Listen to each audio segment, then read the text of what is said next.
Benvenuti da Heavy Metal Heaven. Oggi ci occupiamo di una one-man band francese e del suo atmosferico debutto tra black e post-metal. Non del tutto appunto, ma molto valido e avvolgente.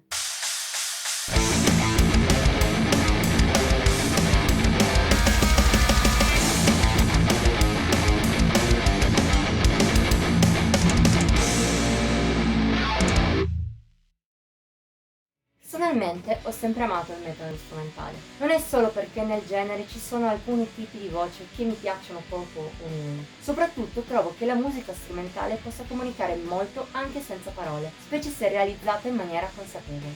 Come per esempio quella di Reflecting the Light. One Man Band del musicista francese Axe ha pubblicato il suo omonimo album nel 2019, ristampato poi all'inizio dell'anno dall'etichetta conterranea Bitume Rods. Al suo interno il musicista transalpino affronta un post-metal che, pur avendo chiare radici nel black atmosferico, spesso va oltre, puntando all'incarnazione più moderna del genere. Ne risulta un suono che serpeggia tra momenti più energici, altri del tutto espansi, ma spesso a metà fra i due mondi. Un suono che, grazie a melodie delicate, tastiere space e qualche influsso persino folk, punta forte sull'atmosfera. Per me questa caratteristica, per Reflecting the Light, è croce e delizia. Da un lato ho apprezzato molto le sensazioni evocate, come mi sono piaciuti per esempio i riff nei momenti più pesanti, anch'essi però al servizio dell'intento spaziale del progetto di Axe. Dall'altro però ho la sensazione come se all'album mancasse qualcosa. Alle mie orecchie sembra quasi una colonna sonora per accompagnare dell'altro, più che musica a sé stante, per quanto comunque sia una colonna sonora apprezzabile e di livello molto alto. Di fatto quasi ogni canzone all'interno della scaletta di Reflecting the Light è valida e a volte qualcosa di più, seppur nessuno spicchi sulle altre.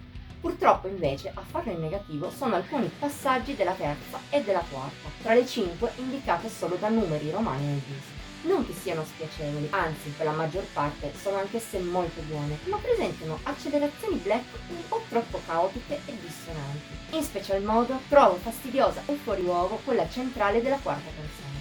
Le altre invece non sono fuori linea rispetto al resto a livello atmosferico, ma ne spezzano un po' la calma eterea e nel complesso dell'album non si inseriscono proprio alla perfezione, pur senza rovinarlo in realtà. Contando anche che è il primo lavoro di Reflecting the Light, parliamo di un punto di inizio più che valido per il progetto che al momento è in pausa. Se però Axe deciderà di riprenderlo, di sicuro avrà una base appropriata da cui ripartire. Una base su cui dovrà lavorare un po' per darsi una direzione più forte e rendere il prossimo album più organico, senza le sbavature di questi esordi. Per ora, però, già il primo tentativo è suggestivo e molto ben riuscito. Se ti piacciono black atmosferico e post-metal, te lo consigliamo lo stesso.